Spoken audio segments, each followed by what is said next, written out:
Wow. Wow. Fumbled it, you guys. Tonight, we absolutely fumbled this bag. We cost ourselves the win today.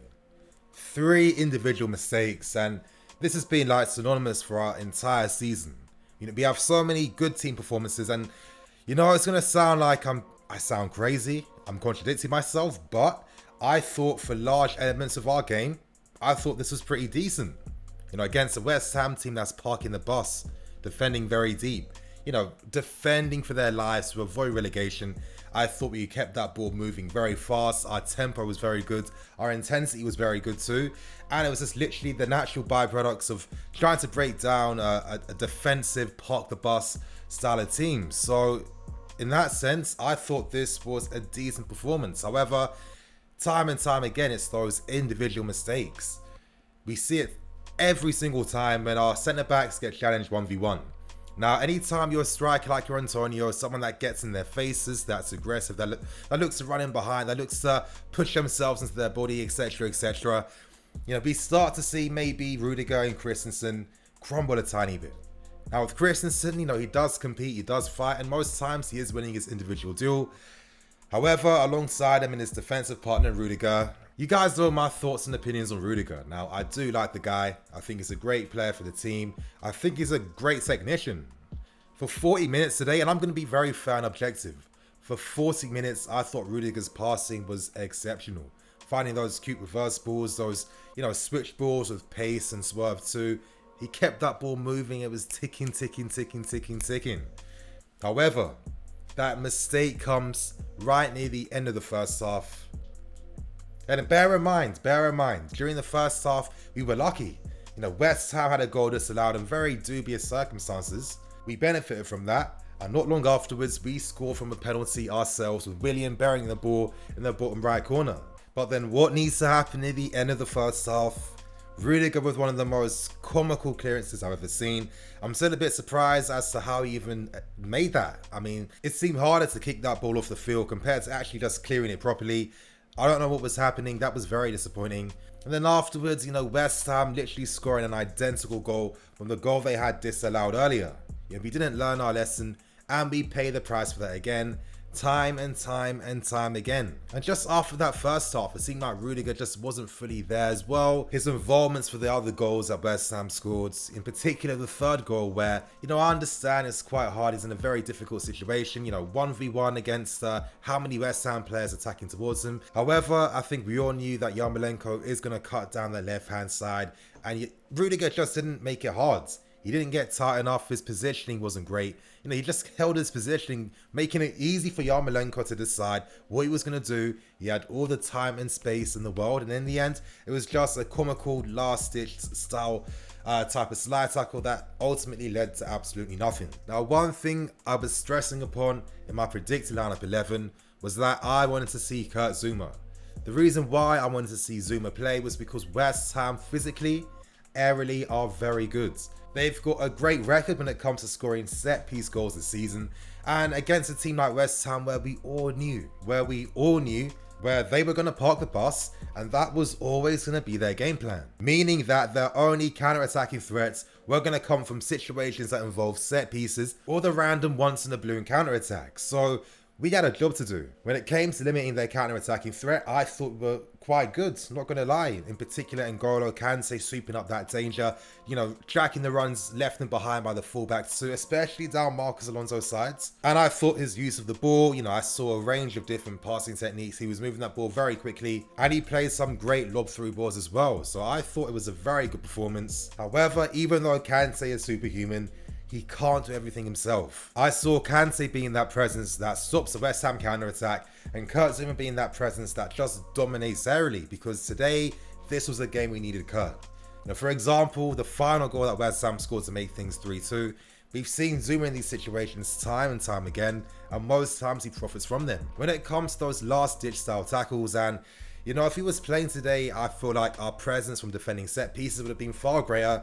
To this day, I don't think I'll ever understand how Azpilicueta was left marking Soucek at the far post. And it was funny because when they scored that equaliser, I saw Rudiger picking up absolutely no one. Now I was thinking, and I can't remember at the time of recording, were we using like a zonal style, set piece system, or was this like a man marking style, or was this a bit of both? It did not work today. I don't understand how Rudiger isn't marking anyone inside the box. I mean, he's like one of the tallest players in our team, has one of the biggest physical presences in that team as well. It just wasn't working whatsoever. And again, another example of us creating our own mistakes, creating our own downfall, ultimately costing us in the end. Now, they're the main negatives out of the way. There were positives, I'm going to keep things fair and objective. I got the negatives out of the way now. I saw some good things tonight. So I'm hoping that this is more of like a blip. We're not going to see these same mistakes coming up anytime soon. To start with the first positive, Willian has to be commended. Now, he scored 2 goals, scoring 2 set pieces, and I was starting to get flashbacks from his 15-16 season, because literally anything set piece, Willian was scoring. Today, he scored the penalty, and I think we all just knew that that was guaranteed to go in the back of the net.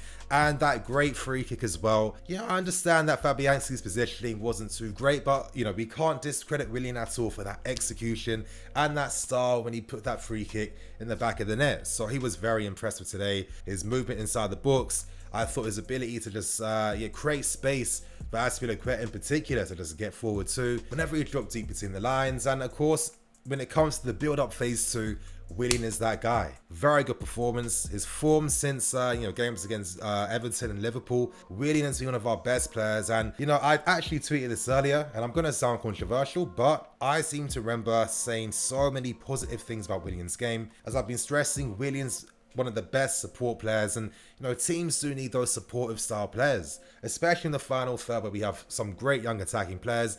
They need that experienced supportive figure alongside them, and that's exactly what Willian's been throughout the season. I think that's 10 or 11 goals scored for the season now, so one of his best seasons individually. Credit to him, and what a high he's potentially leaving this club on. So Willian, top stuff. I thought the midfield were keeping the tempo quite well. I thought Pulisic was looking dangerous, providing that drive, trying to get in behind West Ham and take the game to them as well. He won so many vital free kicks, and it was a free kick that he won that Willian scored from. So there were some positives today. I feel like the positives, the good performances were let down by certain players and their individual mistakes.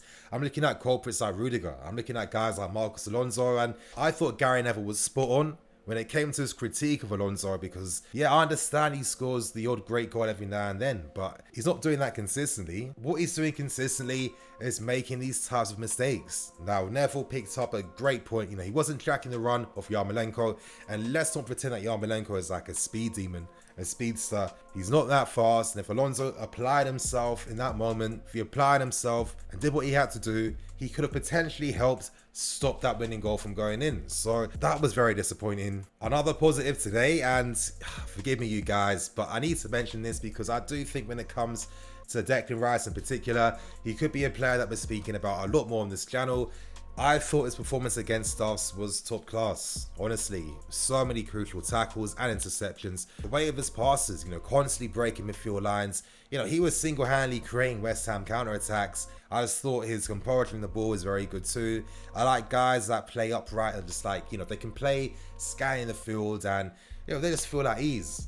I thought this was a big performance, and it's quite interesting to think how could Rice do if he was used as a centre-back.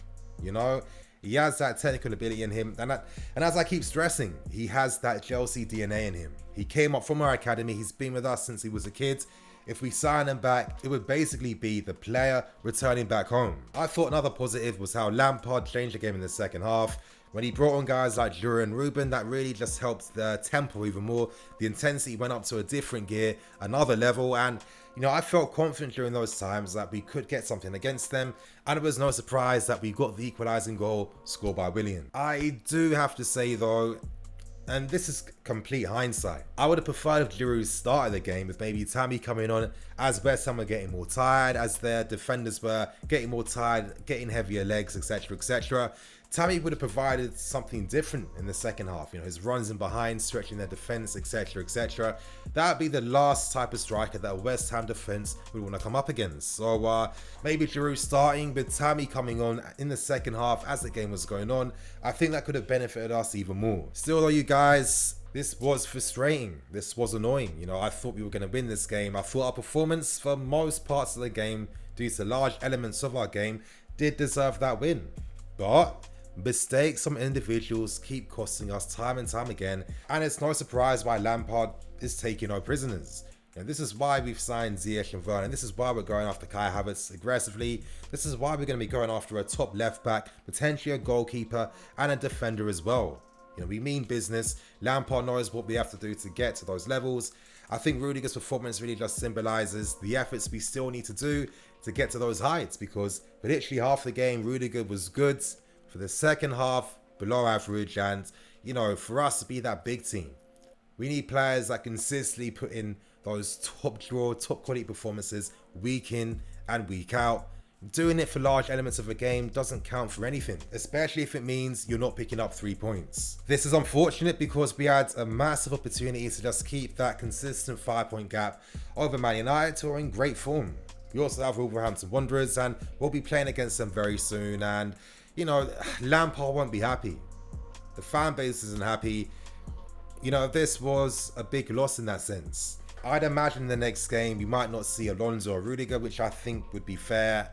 You know, Rudiger's a good player. He's just not a great player. But anyway, you guys, on that note, I'm going to wrap things up and keep things moving. There is going to be a player ratings video out later tonight, so stay tuned for that. But, you know, I wouldn't blame you because we didn't get the result we wanted. I'm in the FC. This is Blue Line CV. I'll catch you guys later with some more videos.